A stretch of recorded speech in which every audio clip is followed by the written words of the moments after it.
கிறிஸ்துவுக்குள் அன்பானவர்களே, இந்த நாளிலும் தியானிக்கிற வார்த்தை, என்னால் தொடர்ந்து ஜெபிக்கவும் வேதம் வாசிக்கவும் முடியாமல் சோர்வு வருகிறது ஏன் என்பது குறித்து நாம் இன்றைக்கி தியானிக்க இருக்கிறோம். பொதுவாக ஆன்மீக சோர்வு பெரும்பாலும் மன அழுத்தம், வேலை சுமைகள், உடல் களைப்பு, மன ரீதியான களைப்பு, இதிலிருந்து தான் இந்த ஆன்மீகத்தில் ஒரு சோர்வு வருவதற்கு வாய்ப்பு அதிகமாக இருக்கிறது. நம்முடைய ஆத்துமா சோர்வடையும் போது ஏதோ ஒரு பிரச்சனை, இல்லை உடல் களைப்பு, இல்லை ஒரு தேவைகளை நினைத்த ஒரு கலக்கம், எதிர்காலத்தை குறித்து ஒரு கலக்கம், இப்படிப்பட்ட நேரங்களிலே ஒரு சோர்வு வருவது இயல்பு. பொதுவாக அப்படிப்பட்ட நேரத்திலே சொந்த பலத்தில் நீங்கள் போராடுகிறீர்கள் என்பதற்கோ அல்லது தனியாக அந்த பிரச்சனைகளை, முடியாத சுமைகளை நீங்கள் சுமக்கிறீர்கள் என்பதற்கோ இது ஒரு அறிகுறியாக காணப்படுகிறது, இந்த ஆத்தும சோர்வு. ஸோ இதை புரிந்து கொள்வதற்கு நமக்கு இன்னும் ஒரு நல்ல ஒரு எக்ஸாம்பிள்னால், நம்ம எலியா தீர்க்கதரிசி 1 ராஜாக்கள் 19ஆம் அதிகாரத்தில் பார்க்கும் பொழுது, அவருக்கு ஒரு பெரிய ஊழியத்தை ஆண்டவருக்காக செய்த ஒரு மனிதர். ஆனாலும் அவருடைய வாழ்க்கையிலே ஒரு ஒரு மன அழுத்தத்திற்கும் ஒரு உடல் சோர்வுக்கும் அவர் ஆளாகிறதை பார்த்து அவர் சொல்கிறார், ஒரு செடியின் கீழே உட்கார்ந்துட்டு தான் மரித்து போக வேண்டும் என்று கூட ஜெபிக்கிறார். அப்போ எந்த அளவுக்கு அவருக்கு ஒரு மன அழுத்தமும், ஒரு போராட்டமும், ஒரு சோர்வும் இருந்திருக்கும் என்று பாருங்கள். அவரால் அந்த நேரங்களில் ஜெபித்திருக்க முடியாது. அதனால தான் அப்படி ஒரு நெகட்டிவான ஒரு காரியத்தை சொல்ல அளவுக்கு அவர் வந்து விடுகிறதை நாம் பார்க்கிறோம். ஆனால் தேவன் அவருடைய சோர்வுக்காக அவரை கடிந்து கொள்ளவில்லை. நம்ம ஆண்டவர் ரொம்ப நல்லவருங்க. மாறாக அவருக்கு என்ன தேவை? உடல் சோர்வு, அவருக்கு தேவையான உணவை கொடுக்கிறார். மனசோர்வு, தேவையான இளைப்பாறுதலை, மென்மையான ஒரு ஆறுதலையும் தூதனை அனுப்பி ஆண்டவர் அங்கே கொடுக்கிறதையும் நம்ம பார்க்க முடிகிறது. ஸோ இப்படி நம்முடைய பிரச்சனைகளை புரிந்து கொள்கிற ஆண்டவர் தான் நம்மோட கூட இருக்கிறார் என்று அறிந்து இன்றைக்கி இப்படிப்பட்டவர்கள் யாராவது இருப்பினால், நீங்கள் கர்த்தருக்குள் விசுவாசமாக மீண்டும் எழுந்து வாருங்கள். எலியா மீண்டும் எழுந்து வந்தார். ஆண்டவர் சொல்கிறாரு, நீ நடக்க வேண்டிய தூரம் வெகு தூரம் என்று சொல்லி அவரை தேற்றுகிறதை பார்க்குறோம். மறுபடியும் ஆண்டவருக்காக அவர் ஓடுகிறதையும் பார்க்குறோம். ஸோ ஒருவேளை இன்றைக்கி நீங்கள் ஒரு சோர்வில் இருக்கிறீங்க, மன சோர்வினால் ஐயோ ஜெபம் பண்ண முடியாமல், வேதம் வாசிக்க முடியாமல் ஏதோ ஒரு சூழலில் இருந்தாலும் இந்த எலியாவினுடைய வாழ்க்கையை சற்று நினைத்து பாருங்கள்.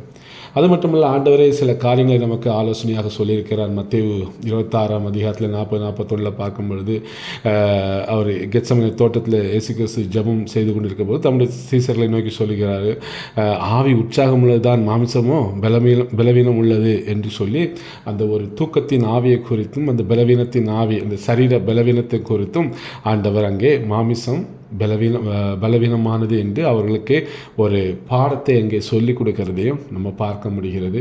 சில நேரங்களில் நம்முடைய வேலைப்பளுகள், நமக்கு குடும்பத்தில் இருக்கிற குடும்பத்தாரால் நம்மளுக்கு சில நேரங்களில் ஜெபிக்க முடியாத ஒரு சூழல், உடல் சோர்வினால் தூக்கம் வருகிறது. இதுவும் ஒரு காரணம் நமக்கு ஆண்டவர் நமக்கு சொல்லிக் கொடுக்கிறார். ஸோ என்ன ஒன்று, அறிக்கையிடப்படாத பாவம், அது ஒரு ஆவிக்குரிய வறட்சியை நம்ம வாழ்க்கையிலே உண்டு பண்ணுகிறது. சங்கீதம் 32 3-4 பார்க்கும்போது, தாவீது தன்னுடைய பாவத்தை அறிக்கை செய்யாததுனால அவருடைய சரீரத்தில் எவ்வளோ பிரச்சனைகள் வந்ததுன்னு சொல்கிறார். நான் மௌனமாக இருந்தது நிமித்தம் நாள் முழுக்க புலம்புதினால் என் எலும்புகள் உருகி போயிற்று. ஏன்னா மௌனமாக இருந்ததுன்னா பாவத்தை அறிக்கையிடாமல், பிற்பாடு அந்த அதிகாரத்தில் பார்க்கும்பொழுது அவர் பாவத்தை அறிக்கையிட்டு ஆண்டவரிடம் இரக்கம் பெறுகிறதை நாம் பார்க்க முடிகிறது. ஸோ சில நேரங்களிலே நம்முடைய வாழ்விலே ஏதாவது ஒரு குறைவுகள், ஆண்டவருக்கு பிரியமில்லாத ஒரு காரியமோ ஒரு பாவமோ இருக்குமானால் நாம் அதை அறிக்கை செய்வது வரைக்கும் நமக்கு என்னது வாழ்விட, அதாவது பாவத்தை அறிக்கையில்னா வாழ்விடைய முடியாது என்று ஆண்டவர் சொல்லுகிறார். ஸோ அதை அறிக்கை செய்யும் பொழுது நமக்கு இப்படிப்பட்ட ஒரு ஆவிக்குரிய வறட்சி நம்மளை விட்டு மாறி ஒரு செழிப்பு நாம் மறுபடியும் கர்த்தருக்குள் எழும்பி பிரகாசிக்க முடியும்.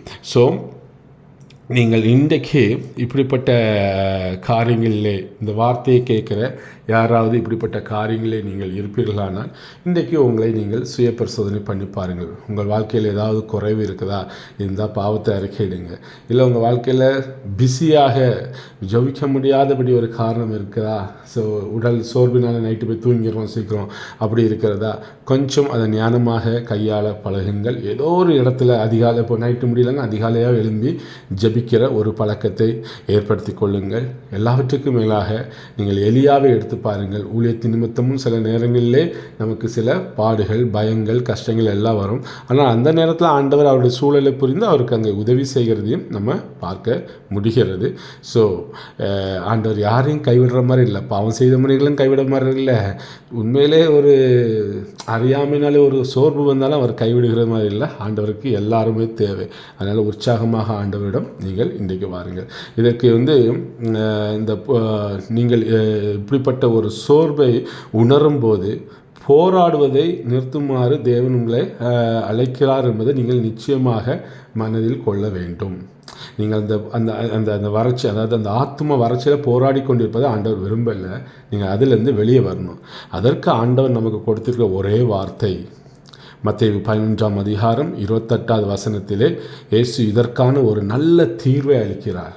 அவர் சொல்கிறார், வருத்தப்பட்டு பாரம் சுமக்கிறவர்களே, நீங்கள் எல்லாரும் என்னிடத்தில் வாருங்கள், நான் உங்களுக்கு இளைப்பாறுதல் தருவேன். ஸோ இந்த இளைப்பாறுதல் என்பது விசுவாசத்துடைய ஒரு செயலாகும். ஸோ இன்றைக்கு யாராவது இப்படி இருப்பீங்களானா உங்களுக்கான வார்த்தை, கர்த்தருடைய வார்த்தை இதுதான்.